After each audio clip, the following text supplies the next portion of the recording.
반갑습니다. 이렇게라도 만나 뵙네요. 요즘 코로나로 인해 가지고 대면 강의는 안 되고요. 비대면으로 아마 여러분들 뵐 수 있게 되어서 매우 반갑습니다. 저는 신화 엔지니어링 종합 건축사 사무소에서 근무하고 있는 이윤구라고 합니다.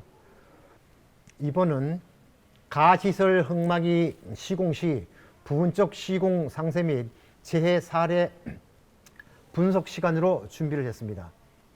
가시설 공사 착수에 있어서 사전 조사를 철저히 이행하여야 하며, 즉 지형, 지질, 지층의 상태, 도면의 검토, 지하 수위 형성 상태, 지하 매설물, 주변 환경 상태, 주변에 돈사와 주택지가 있는지, 또 민원 예상 예측 사항들을 파악을 하셔야 할 것 같습니다. 현장에서는 준비 작업 단계로서 인원, 장비, 자재 등 검토 및 계획 작업 내용에 대해서 숙지를 하시고, 토사 반출 계획 등 여러 가지로 준비 단계를 하셔야 할 것 같습니다. 다음 세 번째는 절토시 굴착면에 대해서 구배 기준을 꼭 준수해야 하고, 그로 인해서 안전을 확보하는 최우선의 길을 가야 하리라고 판단합니다. 흙막이 공사 시 어스 앵커 개념도에 대한 부분 상세도가 되겠습니다. 여기에서 엄지 말뚝과 띠장을 잡아주는 아주 중요한 역할을 하게 되겠죠. 설계도에 의한 여유장과 자유장, 정착장을 집안 조건에 따라서 설계 및 시공이 이루어져야 하며, PC 강연제, 시멘트, 그라우트 등의 그 품질, 그 다음에 패커, 대자, 지하판, 스티프너 등 각 부재에 대해서 현장에서는 정밀 시공이 요구되는 사항이 되겠습니다.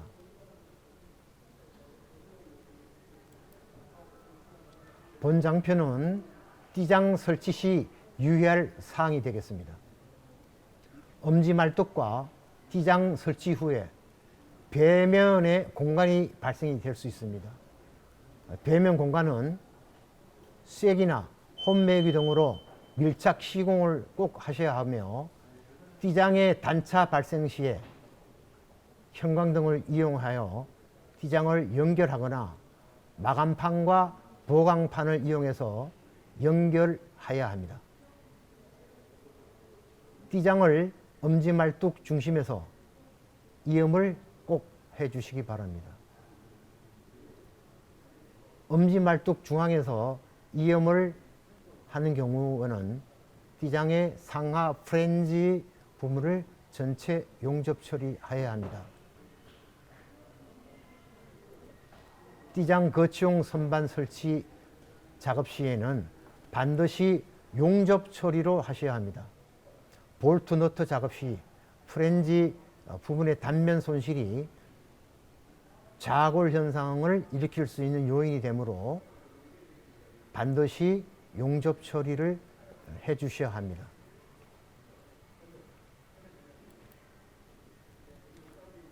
다음은 스트러트 공사 시에 유의할 점에 대해서 말씀드리겠습니다. 버팀보 자중 및 예상 외의 수직 하중 작용에 의한 처짐 발생 시에 힘에 대한 강축 방향으로 꼭 설치를 해 주셔야 하겠습니다. 버팀보 연결부는 이음판을 이용한 볼트 이음을 현장에서는 해 주시고요. 압축력 작용 시 단부 변형 방지를 위해서 스티프너 보강판을 용접 보강을 하셔야 합니다.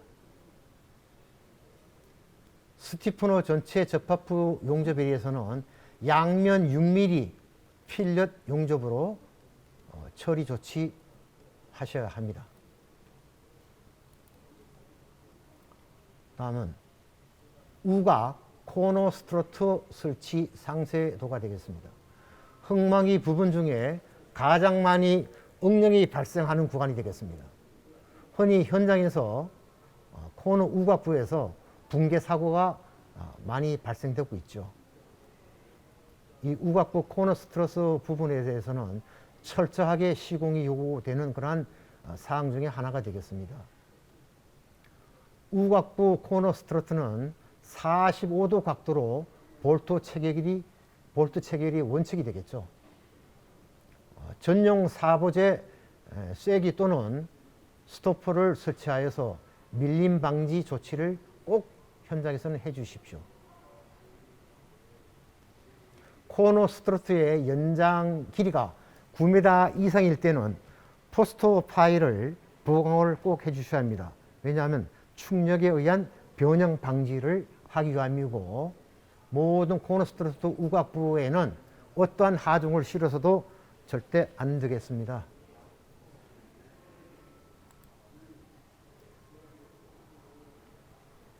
이번 장표는 스트러트 설치에 관한 사항으로서 스크류잭이죠.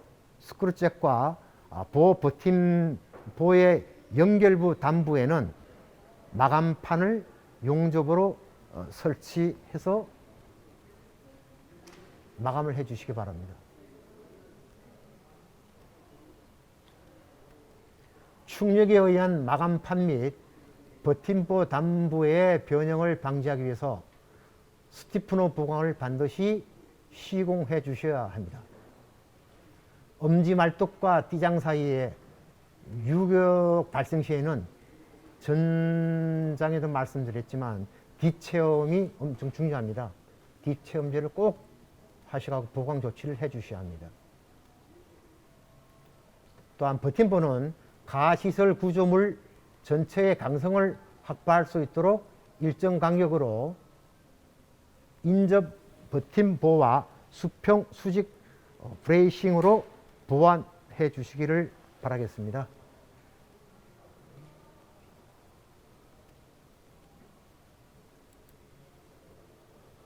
또한 본 장표는 띠장에 관한 사항입니다. 띠장의 단부에 마감판을 용접하여서 볼트로 체결하여야 합니다. 띠장 이음부와 버팀대의 접합부가 겹치지 않도록 체결하는 것이 중요하죠. 엄지말뚝 중심선에서 띠장 이음을 할 수 없을 경우가 있습니다.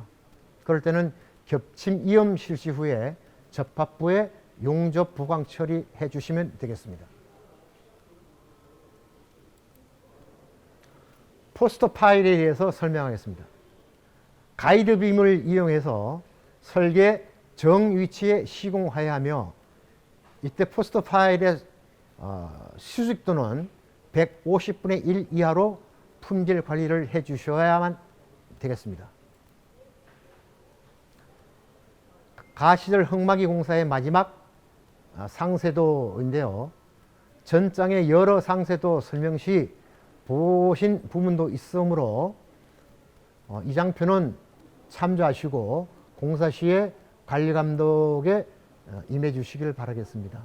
또한 가시를 공사 완료 후에 토류벽체의 지하수 누수 여부를 꼭 확인하시고, 지하수와 토사 누출 여부, 그 다음에 토류판 파괴 및 변형 여부, 최상단부의 구조물 균열 발생 여부, 주 1회 이상 개척 실시를 해 주시고, 붕괴 등의 위험 방지 활동을 지속적으로 해 주셔야 할 것입니다.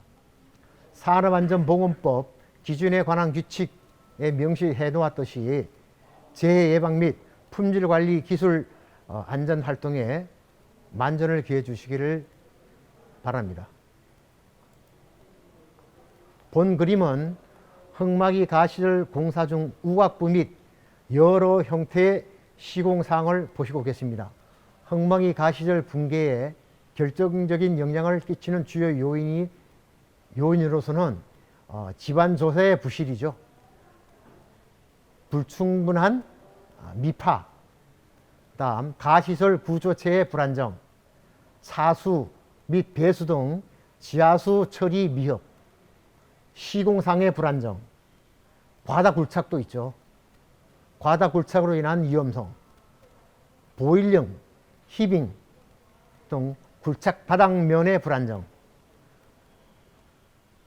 관리 개척 소홀로 인한 오판, 사면 활동으로 인한 불안정 등의 요인이 있을 수가 있습니다.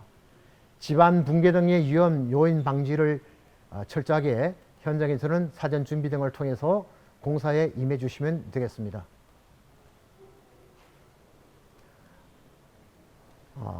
2018년 9월 동작구 상도동의 유치원 붕괴 사고 사진이 되겠습니다. 사회적으로 엄청난 이슈였죠. 제가 뒷장에 상도동 유치원 붕괴에 대해서 영상을 준비했습니다. 영상을 꼭 보시길 바라고요. 흙막이 사고는 붕괴 전에 조짐이 분명히 있습니다. PC 강선이 끊어지는 소리가 난다든가 H빔 구조물에서 떵떵거리는 소리가 수시간 전 또는 며칠 전부터 조짐이 발생이 되는 것을 알 수가 있습니다. 그럴 때는 빨리 조치를 하시고 사람들이 접근을 방지해 주시고 빨리 대매기를 통해 가지고 붕괴되는 것을 방지하는 그러한 조치들을 하셔야겠습니다. 이번 상도동 유치원은 편마함이 일부가 있었죠. 편마함에는 다 아시겠지만은 단층과 전리가 발생되었습니다.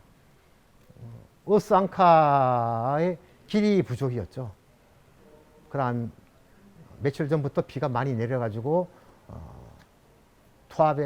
토합이 많이 발생되었고 그런 요인이 많이 있었다고 합니다.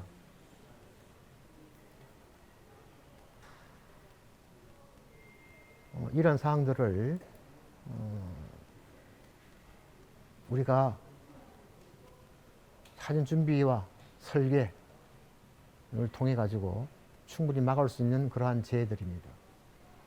이 장표는 여러 형태의 흙막이 가시절 붕괴 재해 사진을 보시고 있는 사항입니다. 같은 사진이 되겠습니다. 이번에는 상도동 유치원 붕괴 사고의 영상을 카피를 했습니다. 편마함 지질이 있었는데 고려가 되지 않은 그러한 설계, 시공, 부실 한번 보시겠습니다. 유치원 건물의 기운 사고에 대해서 당국은 최근 내린 비로 흙이 무너져 내렸다고 설명했는데요. 현장을 둘러본 전문가는 지질 특성을 고려하지 않은 흙막이가 문제라고 지적했습니다. 홍화경 기자가 보도합니다. 무너진 언덕 경사면에 다른 흙과는 다른 색깔의 흙이 보입니다. 쭉 이어진 붉은색 점토층, 편마함 단층입니다. 저쪽에도 단층도 또 많아요. 근데 저기는 지금 각도가 한 40도, 45도 정도 되는 것 같아요. 잘못하면 왕창 미끄러지는 상황이다. 단층 점토가 그래요. 이런 지질 특성이 흙막이 벽을 설치할 때 고려가 됐을까? 시공업체의 흙막이 벽 설계도입니다. 옹벽 아래에 흙막이 벽을 세우고 흙을 붙잡아두기 위해 철근도 땅 밑에 여기서 철거지라고 표현한 것은 어스앵커가 되겠습니다. 5.5m입니다. 그런데 토목 전문가 이수곤 교수는 이 정도 흙막이로는 붕괴를 막기 어렵다고 말합니다. 유치원 건물 아래로 40도 각도의 점토층 단층이 지나는데 5.5m 철근으로는 이 단층을 붙들어둘 수 없다는 겁니다. 때문에 철근을 단층이 있는데요. 전리가 발생됐는데 단층이 뒤에 이렇게 있으면 단층을 전에도 제가 말씀을 드렸지만은 이게 찔렀는데 이렇게 어스앵커가 짧은 거예요. 그러니까 길이도 중요해요. 전리가 발생된 단층 이상으로 더 많이 굴착에 뚫고 들어가야 하는 그런 상황이 되겠죠. 고려하지 않고 설치한 흙막이 벽이 문제였다며 두 사고 모두 같은 원인이라고 지적했습니다. 지질 특성을 지금 단층인데 단층의 편마함의 단층의 그 특성을 무시하고 그거를 지금 제대로 판단하지 못하고 보강 공사를 한 거예요. 이 교수는 건설 현장에서 맑은 날에만 공사를 하는 것도 아닌데 비탄만 할 수 있느냐며 당국의 엄밀한 대처로 같은 사고가 또 일어나는 것은 막아야 한다고 강조했습니다. KBS 뉴스 홍화경입니다. 자, 이 흙막이 공사 현장에서 중요도는 여러분께서도 다 알고 계십니다. 전적에도 여러 가지 흙막이 가시설 공사에 대해서 제가 언급했습니다만은 준비한 이 장표를 다시 한번 상기해 보시고 여러분께서 현장에서 현업에 참조해서 공사 시에 관리 감독을 잘 좀 해주시기를 바랍니다.